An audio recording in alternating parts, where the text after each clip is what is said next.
রাজনৈতিক খেলা কিন্তু জমে উঠেছে। রাজনৈতিক খেলা এই মুহূর্তে জমে একেবারে ক্ষীর। এখন তো পুরা ধামাকা অবস্থা, বুঝছেন? এখন তো পুরা ধামাকা অবস্থা। এখন যে প্রশ্নগুলো আপনাদের মনের ভিতরে ঘুরপাক খাচ্ছিল, যে প্রশ্নগুলো শোনার জন্য, যে প্রশ্নগুলো করার জন্য বাংলাদেশে হাজার হাজার সাংবাদিক দিনের পর দিন ওয়েট করছে, অন্তত শেখ হাসিনার মুখে শুনি, অন্তত হাসিনা আপার মুখে শুনি যে কি অ্যান্সারটা দেশে দেয়। তো সেই প্রশ্নের উত্তরগুলি শেখ হাসিনা দিয়েছে মাত্র 10-12 ঘন্টা আগে। কারণ ইউনূস সরকার টের পেয়েছে আন্তর্জাতিক সংবাদ মাধ্যমগুলোর যে উদ্যোগ তা ঠেকানো না গেলে শেখ হাসিনাকে ঠেকানো মুশকিল। শেখ হাসিনা বলে দিয়েছেন অবশ্য আওয়ামী লীগকে কিছুতেই ঠেকানো যাবে না, আওয়ামী লীগ ফিরবে বাংলাদেশের রাজনীতিতে। এই মুহূর্তে শেখ হাসিনার রাজনৈতিক কৌশল কি? প্রথমত নির্বাচন বয়কট কার্ড, এটি এক ধরনের রাজনৈতিক পুনর্গঠনের প্রচেষ্টা।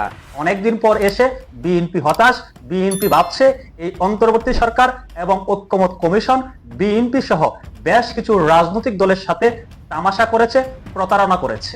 এখন দেখি আসিফ নজরুল কত বড় কোর্টে বল খেলে। ওটা প্রধান উপদেষ্টা হতে চেয়েছিলেন। এই সংস্কার প্রক্রিয়া এবং বিচার প্রক্রিয়া যদি উনি বুঝিয়ে না দিতে পারেন, তাহলে আসিফ নজরুলের বাংলাদেশে কোনো এক্সিট প্ল্যান নেই। শেখ হাসিনা ইন্ডিপেন্ডেন্ট এবং রয়টার্স দুই সাক্ষাৎকারী পরিষ্কারভাবে বলেছেন যে আওয়ামী লীগ ভবিষ্যতের রাজনীতিতে ফিরবে। রয়টার্সকে তিনি উল্লেখ করে বলেছেন যে আওয়ামী লীগ শুধু রাজনীতিতে ফিরবে তাই নয়, আওয়ামী লীগকে তিনি দেখেন ভবিষ্যৎ বাংলাদেশে সরকারি দল অথবা বিরোধী দল হিসেবে বাংলাদেশের রাজনীতিতে ফিরতে। তার মানে শেখ হাসিনা অত্যন্ত আত্মবিশ্বাসী যে আগামী নির্বাচনটা আওয়ামী লীগকে ছাড়া হতে পারছে না, আওয়ামী লীগকে ছাড়া হলে সেই নির্বাচন গ্রহণযোগ্য হবে না, আর আওয়ামী লীগ সহ যদি নির্বাচন হয় তাহলে আওয়ামী লীগ সরকারি দল বা বিরোধী দল হিসেবে ভবিষ্যৎ বাংলাদেশে ফিরছে। শেখ হাসিনা আওয়ামী লীগকে অগ্রহণযোগ্য, নির্যাতক, অত্যাচারী শাসক কিংবা এক রকমের বিচারের মুখোমুখি হতে যাওয়া, যে এক ঘরে হয়ে যাওয়া একটা রাজনৈতিক দল বা রাজনৈতিক ব্যক্তি হিসেবে শেখ হাসিনা বা শেখ হাসিনার দল আওয়ামী লীগকে কিছুতেই পরিণত করতে পারে নাই ডক্টর ইউনূস। ডক্টর ইউনূসের সরকার আরো বিব্রত, ক্ষুব্ধ, কারণ এর মানে দাঁড়াচ্ছে এতদিন যে শেখ হাসিনা সংবাদ মাধ্যমে সাক্ষাৎকার দেন নাই, সেটাও আসলে শেখ হাসিনা নিজ ইচ্ছায় বা নিজ সিদ্ধান্তেই দেন নাই। তিনি যখন সাক্ষাৎকার দিতে চেয়েছেন, তার মানে সংবাদ মাধ্যমের সঙ্গেও সাংবাদিকের সঙ্গেও শেখ হাসিনা অবারিতভাবে দেখা করতে পারছেন তার দিল্লির বাসভবনে বসে। রয়টার্স ইঙ্গিত দিয়েছে তিনি দিল্লির ঐতিহাসিক লোধি গার্ডেন এলাকায় থাকেন, কারণ রয়টার্স তার যে প্রতিবেদন সেখানে এটাও লিখছে যে সেই লোধি গার্ডেন এলাকায় রয়টার্সের কোনো একজন প্রতিবেদক তাকে নিরাপত্তা রক্ষীদের সহ একরকমের হাঁটতে বেরোতে দেখেছে। ইউনূস সরকার আরো বিব্রত এবং বিরক্ত এ কারণে যে শেখ হাসিনা এমন একটা পরিস্থিতিতে যখন আওয়ামী লীগের নেতাকর্মীদের আরো বেশি গ্রেফতারের নির্দেশনা দেওয়া হয়েছে স্বরাষ্ট্র উপদেষ্টার তরফে কোনো রকম রাগঢাক না করে, এবং কেন ঝটিকা মিছিল থামানো যাচ্ছে না তা নিয়ে পুলিশ সহ আইন শৃঙ্খলা রক্ষাকারী বাহিনী ব্যাপক চাপে আছে।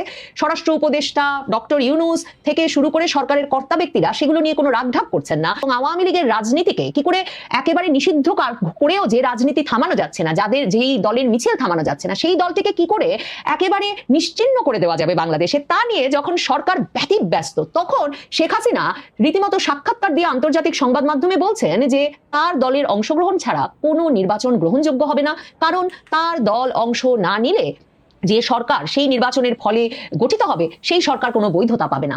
এবং তিনি বলছেন তার দলের যে লাখ লাখ কোটি কোটি সমর্থক আছেন তারা কিছুতেই এই নির্বাচনে ভোট দিতে যাবেন না। শেখ হাসিনা ইন্ডিপেন্ডেন্ট এবং রয়টার্স দুই সাক্ষাৎকারী পরিষ্কারভাবে বলেছেন যে আওয়ামী লীগ ভবিষ্যতের রাজনীতিতে ফিরবে। রয়টার্সকে তিনি উল্লেখ করে বলেছেন যে আওয়ামী লীগ শুধু রাজনীতিতে ফিরবে তাই নয়, আওয়ামী লীগকে তিনি দেখেন ভবিষ্যৎ বাংলাদেশে সরকারি দল অথবা বিরোধী দল হিসেবে বাংলাদেশের রাজনীতিতে ফিরতে। তার মানে শেখ হাসিনা অত্যন্ত আত্মবিশ্বাসী যে আগামী নির্বাচনটা আওয়ামী লীগকে ছাড়া হতে পারছে না, আওয়ামী লীগকে ছাড়া হলে সেই নির্বাচন গ্রহণযোগ্য হবে না, আর আওয়ামী লীগ সহ যদি নির্বাচন হয় তাহলে আওয়ামী লীগ সরকারি দল বা বিরোধী দল হিসেবে ভবিষ্যৎ বাংলাদেশে ফিরছে।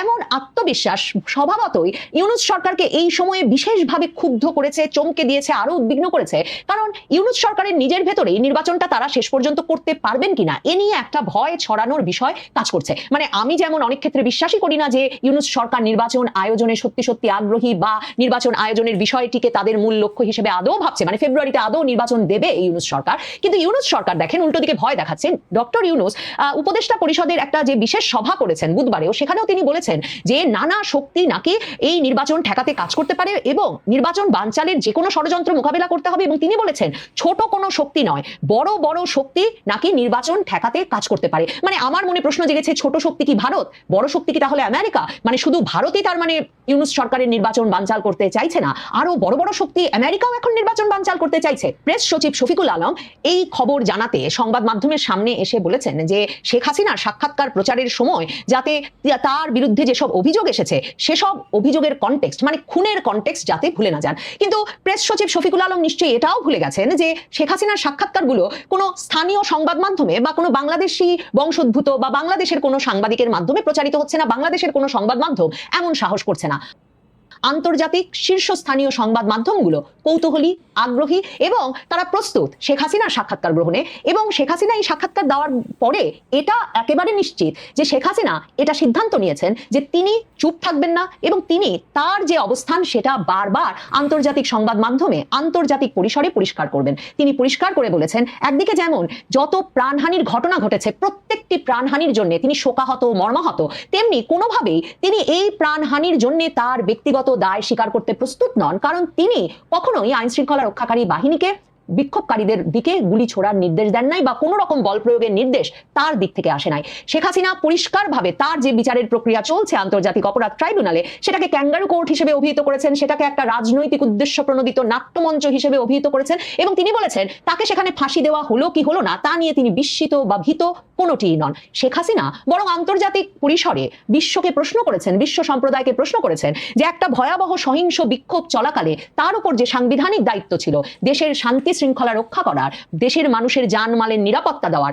সেটা রক্ষা করতে গিয়ে গুড ফেইথে, সরল বিশ্বাসে তিনি বা তার সরকার যে ভূমিকা রেখেছেন তার জন্য গণতান্ত্রিকভাবে নির্বাচিত তার সরকারকে বা তাকে কি বিচারের মুখোমুখি করা যায়, এই প্রশ্নগুলো তিনি তুলেছেন। এবং মনে রাখবেন ইউনূস সরকার বিশেষভাবে ব্যতিব্যস্ত হয়ে পড়েছেন শেখ হাসিনার এসব প্রশ্ন তোলায় এবং শেখ হাসিনা কেন ক্ষমা চান নাই এই নিয়ে যে বাংলাদেশের সংবাদ মাধ্যমগুলো এই সাক্ষাৎকারগুলো থেকে নিয়ে সেই শিরোনাম করতে ব্যস্ত হয়ে পড়েছেন। তার একটা বড় কারণ হচ্ছে এই যে শেখ হাসিনার তরফে, আওয়ামী লীগের তরফে আন্তর্জাতিক পরিসরেও বিভিন্ন জায়গায় পাল্টা অভিযোগ এনে বলা হচ্ছে যে যে পরিমাণ নির্বিচার মানবাধিকার লঙ্ঘনের ঘটনা ঘটছে 2024 আগস্টের পর থেকে আওয়ামী লীগ নেতাকর্মীদের প্রতি, তা নিয়ে যাতে ইউনূস সরকারকে প্রশ্নের মুখোমুখি করা হয়। এবং human rights watch, committee to protect journalist সহ বিশ্বের শীর্ষস্থানীয় মানবাধিকার সংস্থাগুলো যে ইউনূস সরকারকে আওয়ামী লীগ নেতাকর্মীদের বিরুদ্ধে ঢালাও মামলা তুলে নিতে বলেছে, আওয়ামী লীগের নেতাকর্মীদের বিরুদ্ধে নির্বিচার গ্রেফতার, তাদেরকে রাজনৈতিক কর্মকাণ্ড পরিচালনা করতে না দেওয়ার অভিযোগে অভিযুক্ত করেছে ইউনূস সরকারকে এবং তারা জাতিসংঘ মানবাধিকার কমিশনকে ইউনূস সরকারের প্রতি নজর দিতে বলেছে এ ধরনের ঢালাও মানবাধিকার লঙ্ঘনের ঘটনা ঠেকানোর জন্য। এই অবস্থায় এমন পরিস্থিতিতে শেখ হাসিনার এই আনঅ্যাপোলজেটিক, মানে তিনি ব্যক্তিগত দায় তার বিরুদ্ধে প্রমাণ করা যাবে না এবং একটা সহিংস বিদ্রোহ দমনে তার পদক্ষেপকে বিচারের মুখোমুখি করা যাবে না, এই যুক্তিগুলো যখন আন্তর্জাতিক সংবাদ মাধ্যমে তুলে ধরছেন তখন একেবারে ক্ষুব্ধ, বিব্রত, ব্যতিব্যস্ত হয়ে পড়েছে ইউনূস সরকার। কারণ ইউনূস সরকার টের পেয়েছে যে একদিকে যেমন বাংলাদেশের সংবাদ মাধ্যমকে কিংবা বাংলাদেশের সামাজিক যোগাযোগ মাধ্যমকেও হয়তোবা ধমকে কিংবা প্রাযুক্তিক সুযোগ সুবিধা ব্যবহার করে ইউনূস সরকার দমিয়ে রাখতে পারেন, কিন্তু আন্তর্জাতিক পরিসরে আন্তর্জাতিক সংবাদ মাধ্যমে শেখ হাসিনার প্রতি আগ্রহ নষ্ট না করা গেলে বা শেখ হাসিনার প্রতি কৌতূহল, আগ্রহ এবং তার ভবিষ্যৎ পরিকল্পনা জানতে আন্তর্জাতিক সংবাদ মাধ্যমগুলোর যে উদ্যোগ তা ঠেকানো না গেলে শেখ হাসিনাকে ঠেকানো মুশকিল। শেখ হাসিনা বলে দিয়েছেন অবশ্য আওয়ামী লীগকে কিছুতেই ঠেকানো যাবে না, আওয়ামী লীগ ফিরবে বাংলাদেশের রাজনীতিতে।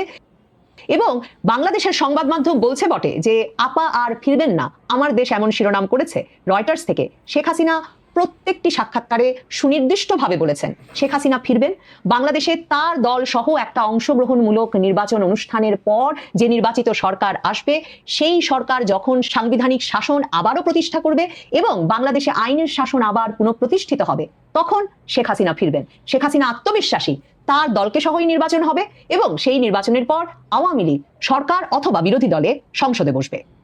রাজনৈতিক খেলা কিন্তু জমে উঠেছে, রাজনৈতিক খেলা এই মুহূর্তে জমে একেবারে ক্ষীর।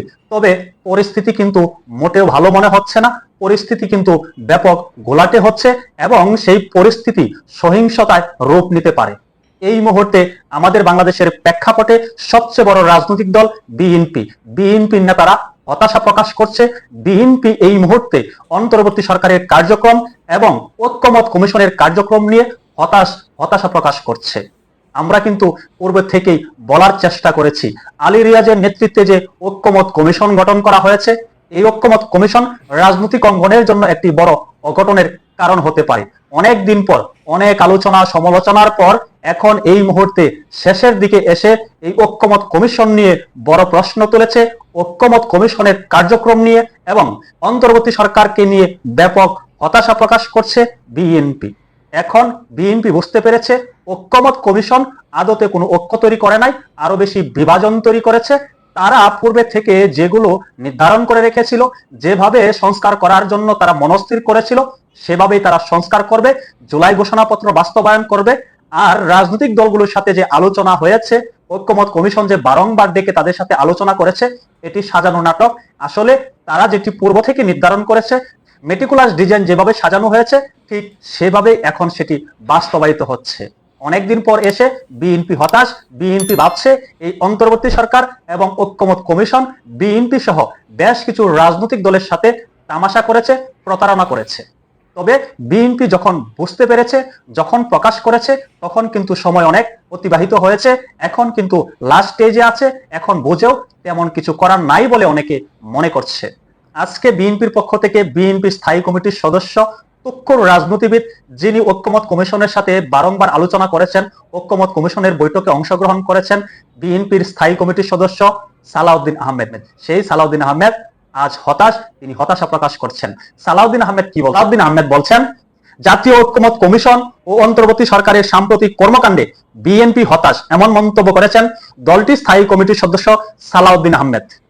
সালাউদ্দিন আহমেদ বলেন, গত 17 অক্টোবর যে দলিল স্বাক্ষরিত হয়েছে তা জুলাই সনদ বাস্তবায়নের উপায় সংক্রান্ত সুপারিশের সঙ্গে সম্পূর্ণ সামঞ্জস্যপূর্ণ নয়। বলা হয়েছে 48টি দফা নিয়ে গণভোট হবে, কিন্তু এ বিষয়ে বিএনপির সঙ্গে কোনো আলোচনা হয়নি। এতদিন ধরে এত বৈঠক, এত আলোচনা কেন হলো তা এখন প্রশ্নবিদ্ধ বলে মনে করেন তিনি। এতদিন যে ঐক্যমত পরিষদ রাজনৈতিক দলগুলোকে নিয়ে, নেতাদেরকে নিয়ে বসে বসে শীতাতপ নিয়ন্ত্রণ রুমে বসে বসে গল্প গুজব করেছে, আলোচনা করেছে, ঐক্যমত নিয়ে আলোচনা করেছে, সংস্কার নিয়ে আলোচনা করেছে, জুলাই ঘোষণাপত্র নিয়ে আলোচনা করেছে, আদতে তারা কোনো কিছুই বাস্তবায়িত করছে না। কোন রাজনৈতিক দলের, বিশেষ করে বিএনপির মতো রাজনৈতিক দলের কোনো সুপারিশই তারা তোয়াক্কা করছে না। তারা তাদের মতোই কার্যক্রম চালাচ্ছে। এখানে বড় হতাশ বিএনপি। তিনি বলেন, যেসব বিষয় ঐক্যমত হবে সেগুলো বাস্তবায়নের কোনো নিশ্চয়তা নেই। জুলাই সনদের যেই দলিল স্বাক্ষরিত হয়েছে তা এখন কার্যত অনুপস্থিত। পরিবর্তে কমিশন ও কয়েকটি রাজনৈতিক দলের প্রস্তাবে সামনে এসেছে। কমিশনের উদ্দেশ্য ছিল জাতীয় ঐক্যমত প্রতিষ্ঠা করা, কিন্তু তারা যে প্রস্তাব দিয়েছে তা বরং জাতিকে বিভক্ত ও অনৈক্যের দিকে ঠেলে দেবে। তাদের উদ্দেশ্য কি এবং তারা কি অর্জন করতে চায় তা স্পষ্ট নয়। বিএনপি উপলব্ধি করতে পেরেছে জাতির সাথে তামাশা করা হচ্ছে, বিএনপির সাথে প্রতারণা করা হচ্ছে। জুলাই সনদ যে সকল বিষয়ের উপর স্বাক্ষরিত হয়েছে সেগুলো সম্পূর্ণরূপে অনুপস্থিত। এখন বিশেষ কয়েকটা রাজনৈতিক দলের এজেন্ডা বাস্তবায়ন করা হচ্ছে। প্রতারিত হয়েছে বিএনপি। বিএনপি যে প্রতারিত হবে, এই ধরনের একটা ছেকা খাবে, এটা কিন্তু আন্তর্জাতিক এবং বাংলাদেশের অনেক রাজনৈতিক বিশ্লেষক পূর্ব থেকেই ধারণা দিয়ে আসছিল। সেটাই বাস্তবায়িত হয়েছে। এই 1 বছর ঐক্যমত পরিষদের বৈঠকের নামে প্রতারণা চলেছে, নাটক চলেছে, স্ক্রিপ্টেড আলোচনা চলেছে, শুধুমাত্র জাতিকে বোকা বানানোর জন্য, রাজনৈতিক দলগুলোকে বোকা বানানোর জন্য। আদতে পূর্ব পরিকল্পিত ভাবেই বর্তমান জুলাই ঘোষণাপত্র বাস্তবায়ন করা হচ্ছে। ঐক্যমত পরিষদ থেকে তারা তাদের মনের মতো করে আলী রিয়াজরা যা ভেবেছে সেটি তারা বাস্তবায়ন করছে, সেইভাবে তারা সংস্কার করছে, সংস্কার করার প্রস্তাবনা হাজির করেছে। বাংলাদেশে ছোট বড় সব মিলিয়ে 57টা রাজনৈতিক দল আছে নিবন্ধিত, কিন্তু ঐক্যমত কমিশন কয়টা রাজনৈতিক দলের সাথে আলোচনা করেছে? যে রাজনৈতিক দলটি এখন পর্যন্ত নিবন্ধিত না তাদেরকে প্রায়োরিটি দেওয়া হয়েছে। এনসিপি কে প্রায়োরিটি দিয়ে বারংবার ঐক্যমত কমিশনের বৈঠক হয়েছে, আলোচনা হয়েছে। অন্যদিকে যাদের মোটামুটি গ্রহণযোগ্যতা আছে, জনগণের কাছে যাদের মোটামুটি গ্রহণযোগ্যতা আছে, সেই সকল রাজনৈতিক দলকে উপেক্ষা করা হয়েছে। সকল কিছুকে উপেক্ষা করে তারা তাদের নিজস্ব মতামত বাস্তবায়ন করছে মেটিকুলাস ডিজাইন অনুযায়ী। যাক, খেলা কিন্তু জমে উঠেছে, টানটান উত্তেজনা বিরাজ করছে। তবে আমি শুরুতে যা বলেছি, এটা কিন্তু সহিংসতার দিকে ধাবিত হতে পারে। 2 নম্বর জিনিস হলো আসিফ নজরুলের বড় দায়বদ্ধতা রয়েছে। বিচার এবং সংস্কার তার কোর্টে গিয়েছে। এখন দেখি আসিফ নজরুল কত বড় কোর্টে বল খেলে। উনি তো প্রধান উপদেষ্টা হতে চেয়েছিলেন, এখন দেখি উনি আসলে বাংলাদেশের মানুষের কতটুকু প্রয়োজনটা উনি পূরণ করে দিতে পারেন। 2 নম্বর হলো বিচার প্রক্রিয়া, তাকে বুঝিয়ে দিতে হবে। এই সংস্কার প্রক্রিয়া এবং বিচার প্রক্রিয়া যদি উনি বুঝিয়ে না দিতে পারেন, তাহলে আসিফ নজরুলের বাংলাদেশে কোনো এক্সিট প্ল্যান নেই। প্রথমত ডক্টর ইউনূস শহীদ মিনারে যেতে হবে, আর এগুলো প্রস্তুত করে দিতে হবে আসিফ নজরুল রিগালওয়েতে। এবং আসিফ নজরুল স্যারকে আমরা যথেষ্ট সম্মান করি। উনি বলেছিল, যিনি লড়াই, অভ্যুত্থান সবকিছুতে উনি ছিল, কিন্তু ওনাকে সেই আইন মন্ত্রণালয়ে বসানো হয়েছে। এই জনগণের এই কাজটা করে দেওয়ার জন্য ওনাকে এই কাজটা করে দিতে হবে। বাকি যারা উপদেষ্টা পরিষদে রয়েছেন সেখানে যারা কোনো দলভিত্তিক দলীয় দাস হিসাবে যদি কাজ করে জনগণের এই সংস্কার প্রক্রিয়াটা থমকে দেওয়ার চেষ্টা চালান, তাহলে যেভাবে আপনারা বসেছেন সেভাবে আপনাদেরকে চলে যেতে হবে। তবে এবার এভাবে চলে যেতে পারেন না, বিচারের কাঠগড়ে আপনাদেরকে দাঁড় করাতে হবে। কারণ আপনাদেরকে আমরা সম্মানিত করেছি এই জন্যই যে বাংলাদেশের জনগণের যে অধিকার